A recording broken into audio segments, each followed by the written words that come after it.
What is up everyone, welcome back to another video. Game week 12 is over and we only have 24 hours until the game week 13 deadline. So today we're having a look at my team selection, captain and transfers confirmed.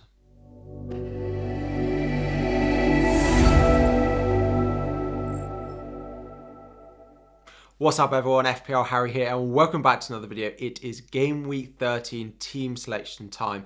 Today we're going to have a look about my future plans for my team, my potential transfers and my confirmed lineup going into game week 13. A bit of a spoiler, transfers have been confirmed and we'll get to those later on in the video after discussing a little bit about what I plan to do with my team over the next couple of weeks. Before we get into the video, 1,000 likes is the aim for the video. Do hit the like button, do subscribe to the channel if you have not already. I'm also back from holiday, so there will be a live stream going into game week 13 and it's very nice to be back recording in my usual setup rather than having to put things on the floor, put things on the bed, stand at weird angles. To be back at my desk is fantastic, but you don't care about that. Let's dive into my game week 12 review before we look at game week 13. So it wasn't a great week for me. I took a -4, 48 with a -4, so 44 overall. Moved my overall score up to 744 points. Now, if I hadn't have taken a -4, I would actually be better off because Trossard only scored 3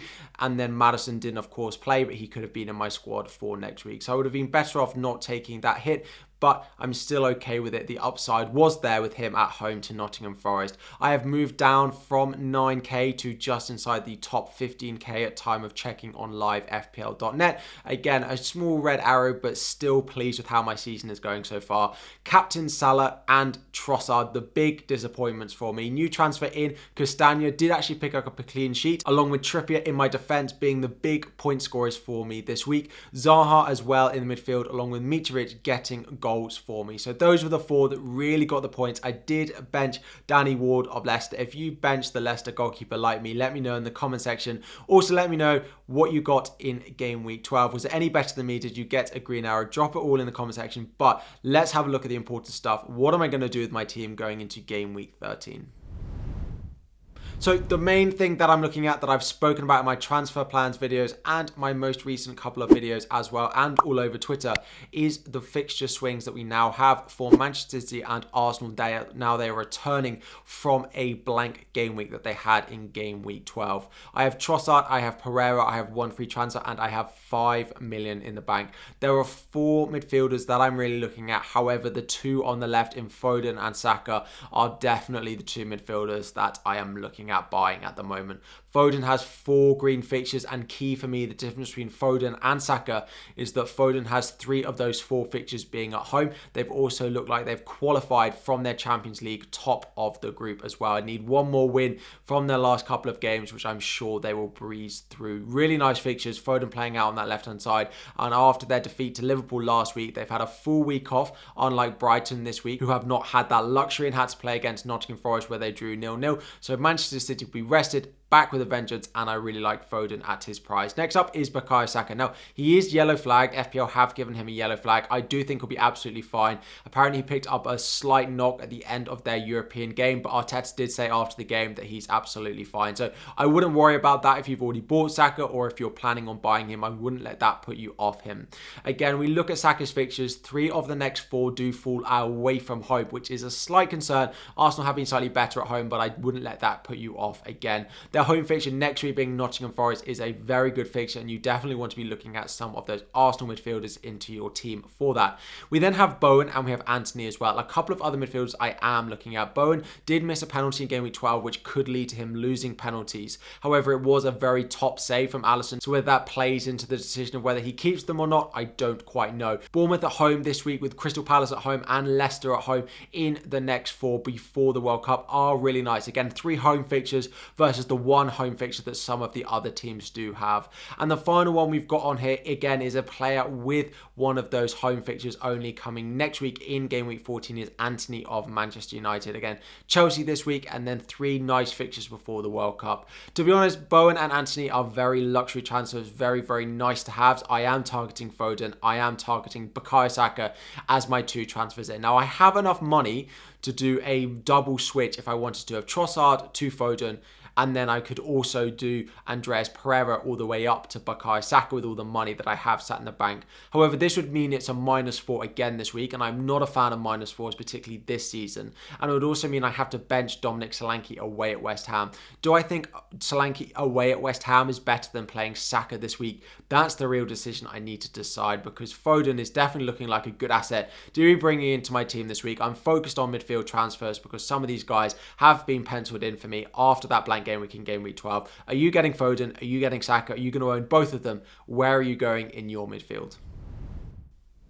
And then, although I plan on using my transfers this week on midfield, I am also looking at what potentially I could do in my defence. And Gueye of Crystal Palace is probably the one I would look to sell, given that I do start Guaita in goal most weeks. I don't really want to be doubling up on that Crystal Palace defence very many times over the next couple of weeks. There are three options that I am really looking at. The first one is Diego Dallo. As we've just seen with Anthony in midfield, there is a nice run of fixtures for Manchester United from next week in game week 14. They have three nice fixtures, and Dallo's been good for bonus, and they've been keeping quite a number of clean sheets when Varane and Martinez have been starting together.